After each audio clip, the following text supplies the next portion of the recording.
This is Using the Whole Whale, a podcast that brings you stories of data and technology in the nonprofit world. My name's George Weiner, your host, and the chief whaler of WholeWhale.com. Thanks for joining us.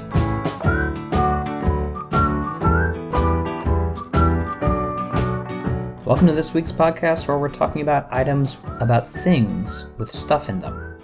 Very clearly, sometimes we need help with our storytelling. That's actually exactly what we're talking about this week with the Rockefeller Foundation. Jereme Bivins there, who's led a project as their digital media manager, creating Hatch for Good, really putting some science and teeth behind storytelling trainings. And they worked with a great firm called Hattaway, and we'll be talking with RJB, the SVP, I know, a lot of letters, and his work putting together Hatch for Good. Welcome to episode 28. Here we go.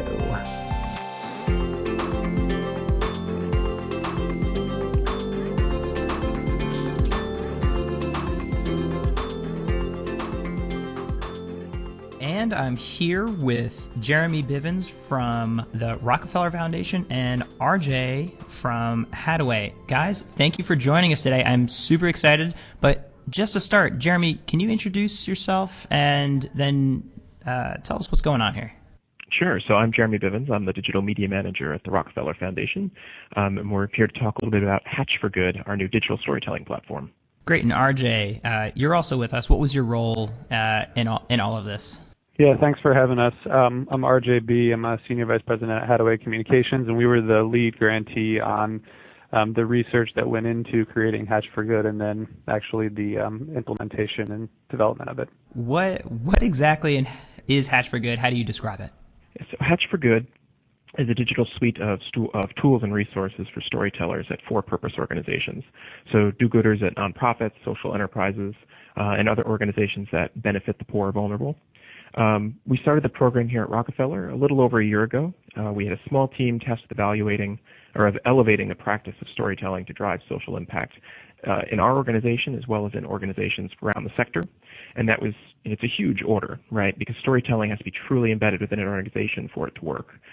So when we jumped in, and Hattaway was really instrumental in doing this with us, the first thing that we did was start talking to tons of different people, program officers and grantees within our own organization, technologists, journalists, people in agencies and at big tech companies, everyday practitioners, you name it. We were slinging tons of questions at tons of different people about how they identify stories, how they capture them, and also how they share them. Great. And so as you started down this road, RJ, I guess this is a bit for you. How do you even start with requirements gathering? What is your process as you are looking at the landscape and where this project might fit? Yeah, that's exactly where we started, was sort of evaluating the landscape. We did a storytelling landscape, so looked at different narrative models and the way that people are using different kinds of models to create stories. And then we also looked at the technological landscape and tried to identify which platforms were being used for different kinds of storytelling tactics and activities, and kind of went from there. And Jereme mentioned the research we did.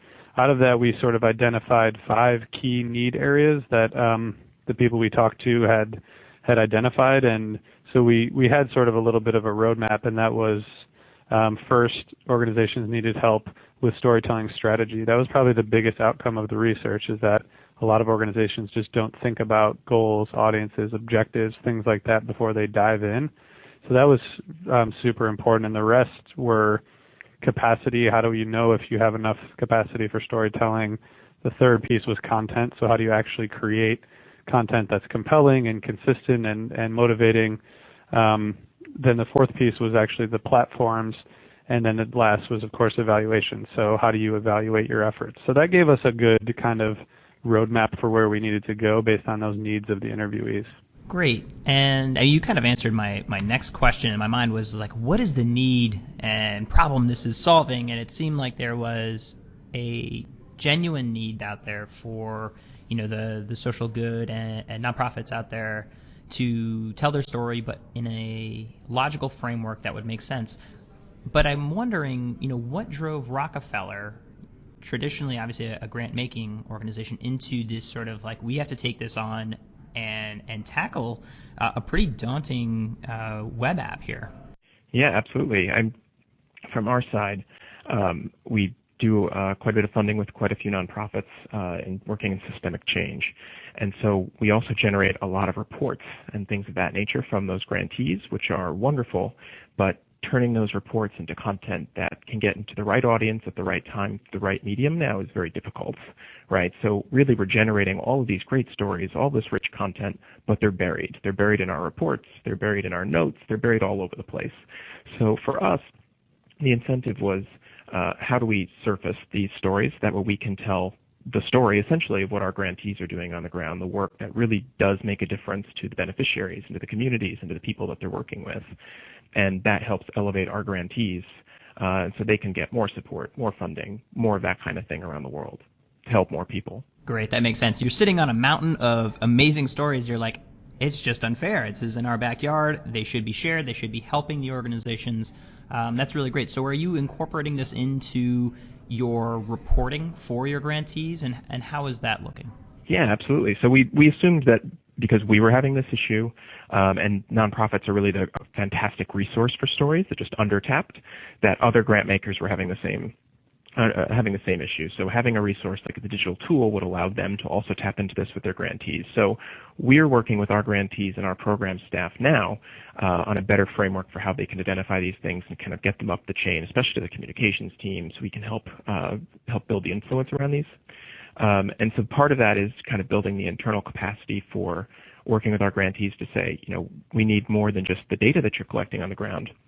When you go into a village and you're talking about the work that you're doing there, get one quote from somebody that you're helping and that you've changed day-to-day life for them. Get me one photo of one of the places that you're visiting, that kind of stuff. And then once they bring that back, then we can start weaving the larger narrative about why this work is important, what the impact has been, both with data and with story.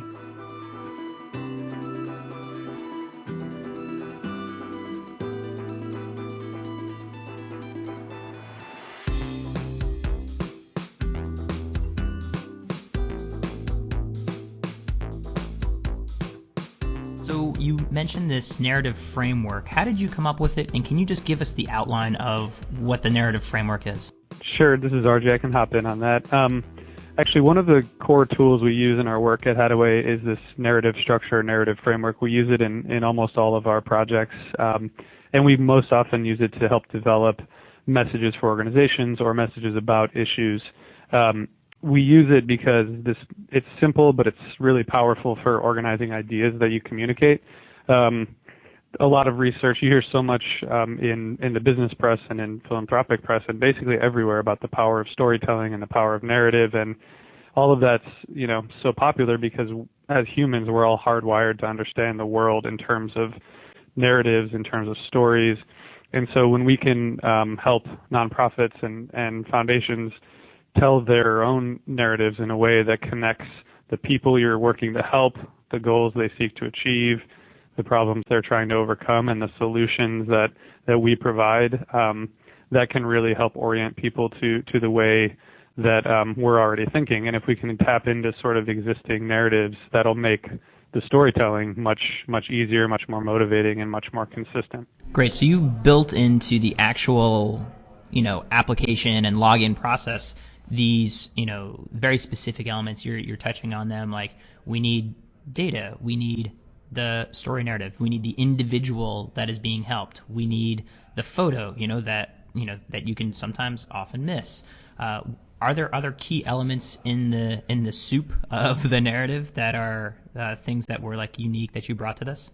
That's a good question. I mean, I think the only thing that I can come up with, and Jereme, you should chime in if so, is really connecting this idea of narrative, so an overarching narrative about an organization, with the individual stories they're telling. And it kind of gets back to the original point I made about organizations often diving into storytelling without thinking about goals, audiences, and sort of that strategic framework, and or organizations using a social media tool as its own initiative, like they're using they have a Facebook initiative, and that's, the tools should be guided by the strategy, not vice versa. So I think connecting that meta narrative to the individual stories and then letting the kind of tools and platforms fall from there is an important kind of connection to make across these tools. Great. So we've got sort of two levels of metrics that I'm now interested in. One, let's start at the very root level, at the nonprofit level, and the organizations using Hatch for Good. How are you providing metrics and feedback, and in terms of how well they told their story, and what does that look like? George, we've been thinking about this both in terms of supply and demand. So the supply side are things like, through the site, how many grantees are being reached, how many stories are being generated, the number of people and thought leaders we're engaging to produce content, things like that. And we're just starting the sort of story collection process, and I think that will be actually an interesting experiment in how we help organizations evaluate their own stories, and we have that story map in the content toolkit, which helps provide that framework, but we expect to have a lot of sort of ongoing learning with organizations. The demand side is really about trying to think about incentives, partnerships, other things that we can do to help make sure that we're creating long-term demand for Hatch and for storytelling tools like Hatch. And as RJ was just saying, I think as we start to get more feedback back, and this year especially, we've been doing a little bit more in the field, doing presentations, working more one-on-one with grantees, that kind of thing. We'll be able to get those stories in and provide feedback in real time to them within these sessions and within these meetings, and that will help guide our next phase for Hatch, what that's going to look like in terms of evaluation and content and that kind of stuff. Great. So that's the top level, what you're looking at, platform level, like how many stories are being told, obviously engagement metrics for the overall ecosystem.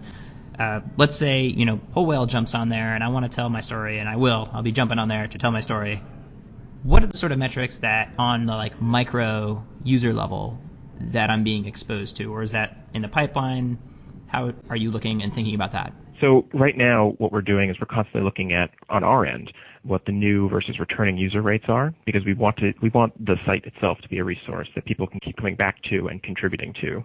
So we're looking at the user path across the site, how many pages they're visiting, where they're going, where they are and where they're leaving from, and we use the information from a content strategy perspective, which sections need more of a specific type of content, which pieces should be considered for newsletter or for social media promotion, which thought leaders, maybe you, for instance, George, we really should be highlighting and shining a spotlight on and saying we need more content for data and analytics. So we need George to maybe contribute a new piece, that kind of thing. So that really keeps the design and the user experience top of mind.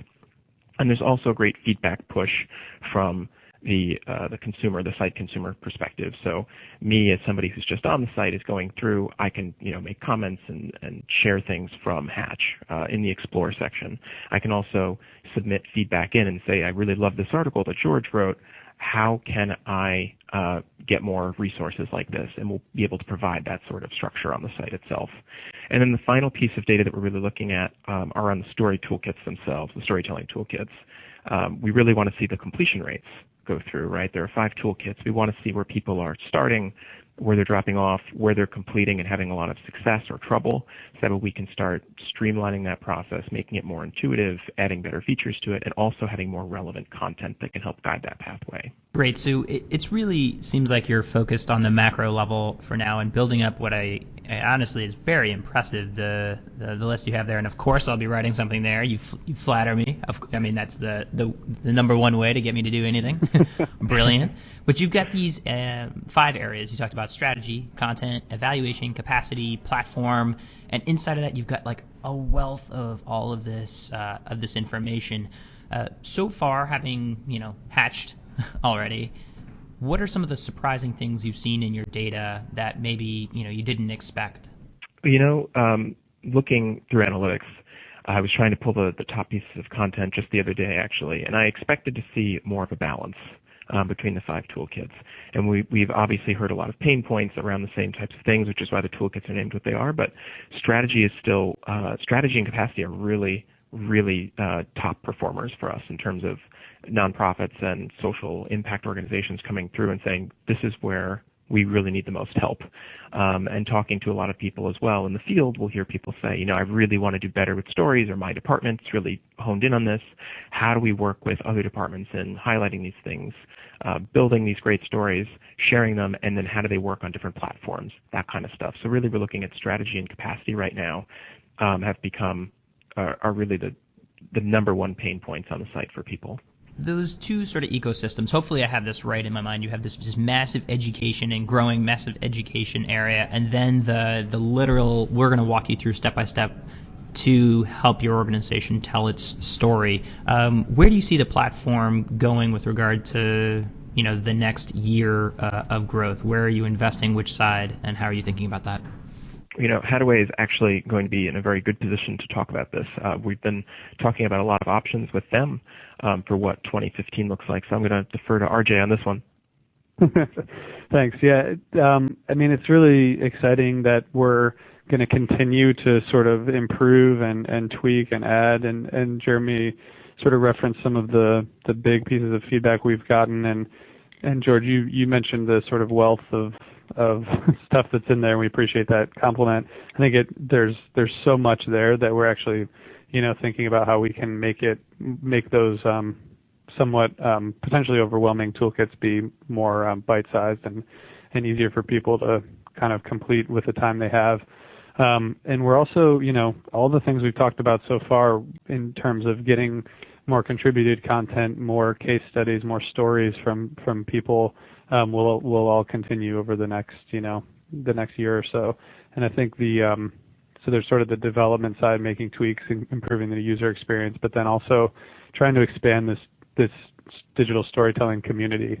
So bringing more people in to use the toolkits, getting their experiences and feedback, case studies, and hopefully eventually creating this sort of goldmine of stories for others to learn from and think about.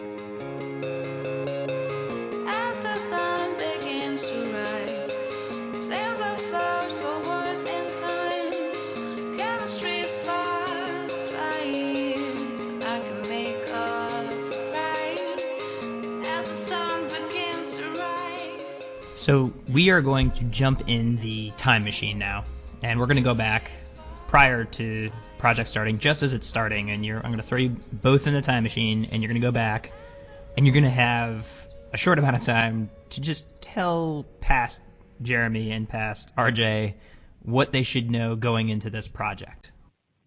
That's a fun exercise. I can start, Jereme, if you want to jump in.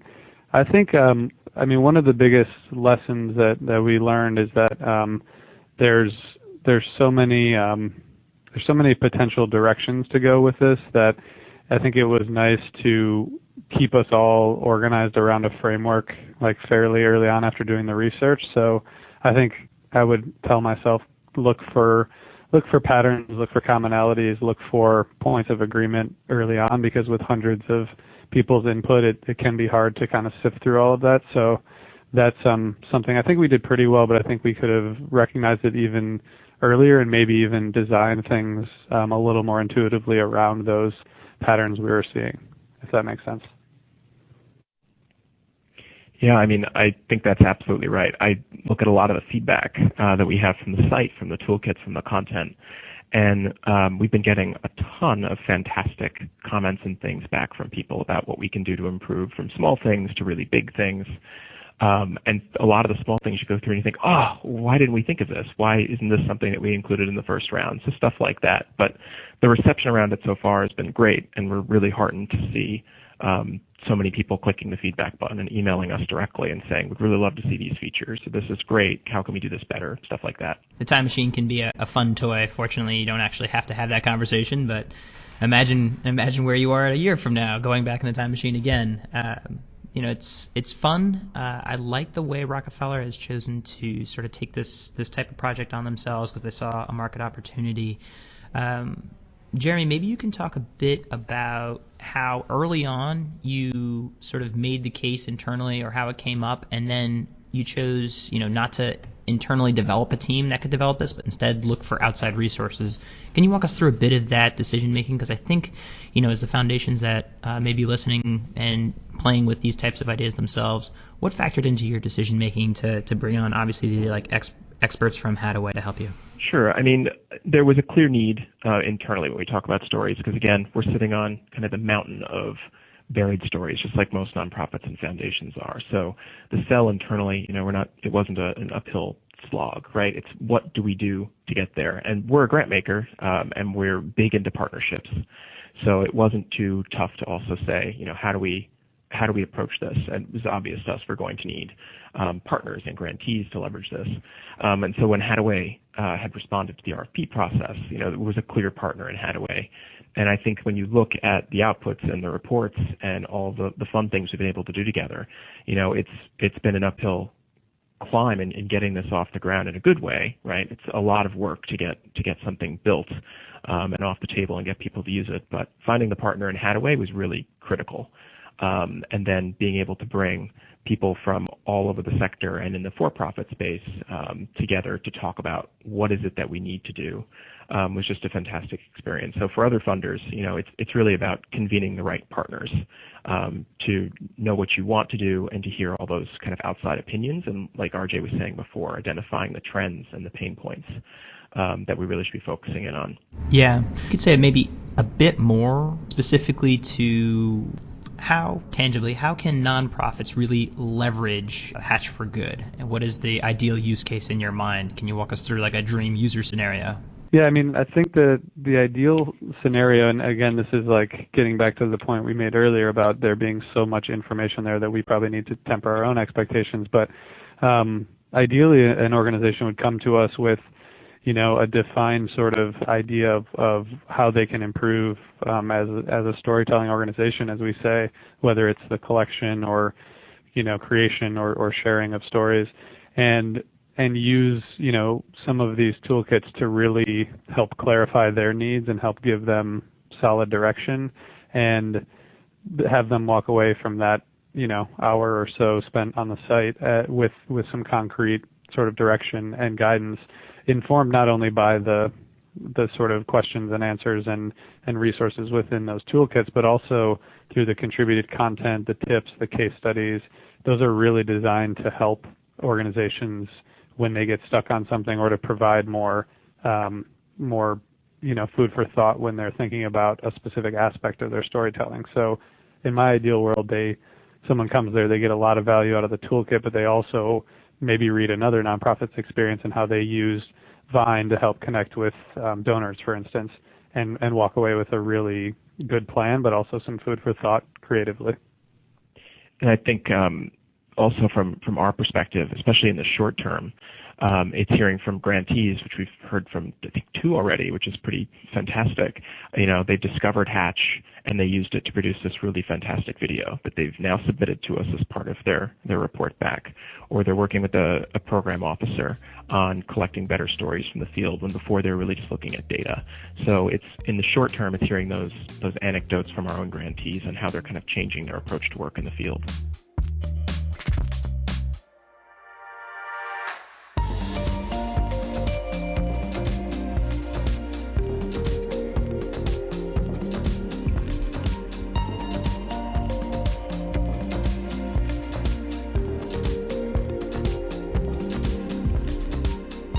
Is there a sort of favorite story that you have on the platform so far? I know every story should be your favorite, but we love all of our children equally. Right. And we do. I think one of the more exciting pieces of content, probably because I'm a marketer at heart, is Garth's 40-60 rule piece of content, talking about how organizations should spend only 40% of their time really preparing content and writing it, and 60% of their time thinking about how they should be sharing it. So identifying the right people they should be talking to, identifying the right platforms it should be going out on, that kind of stuff. Great. And RJ, I don't know if you've fallen in love with any of the items floating around the site. You're welcome to share. Yeah, and the one that Jereme pointed out is great. One of the ones I think we keep going back to is actually something that was contributed by Jay Janeski, the digital director at Rockefeller, about the science of storytelling. And a lot of the work that we do is informed by social sciences, linguistics, social psychology, things like that. But this article kind of summarizes a few of the big theories for how science, how our brain works, how brains process information and stories, and how that can really create more effective, more powerful stories. So I think that's really worth checking out and thinking about. Great. So as we wrap up here, can you give me a quick summary of how a not-for-profit or foundation might find you and how they get in touch? Okay, yeah, sure. So the best way to find us is to go to hatchforgood.org, and there are easy ways around the site to, shoot us a note through the feedback bar, contact us, and again, we're soliciting feedback. We're still in beta, so we welcome everybody to get in touch that way. Great. And RJ, how might people get in touch with Hattaway? Yeah, thanks for asking. We're at hattaway.com, and you can see a lot of our some of our other work and clients and team and stuff like that there. Awesome. Well, thanks to both of you for jumping on, and this has been very informative. I encourage everyone to go chase down Hatch for Good. Thanks, guys. Thank you. Thanks, George.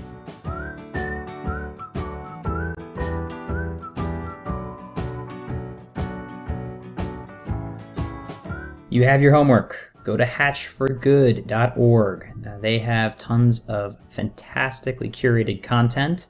I'm proud to say that we have our first article up on Hatch for Good, and we are actually talking about how to turn data into action. We have some fun with that one.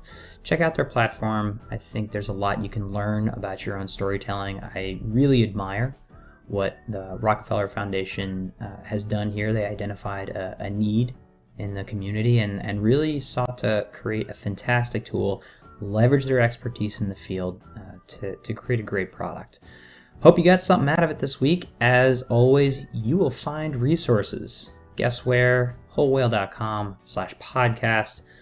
All the links are there. You can have all of the links you want there. Thanks, as always, for joining us. Take care. This has been Using the Whole Whale. For more resources on today's show, please visit wholewhale.com/podcast and consider following us on Twitter @wholewhale. And thanks for joining us.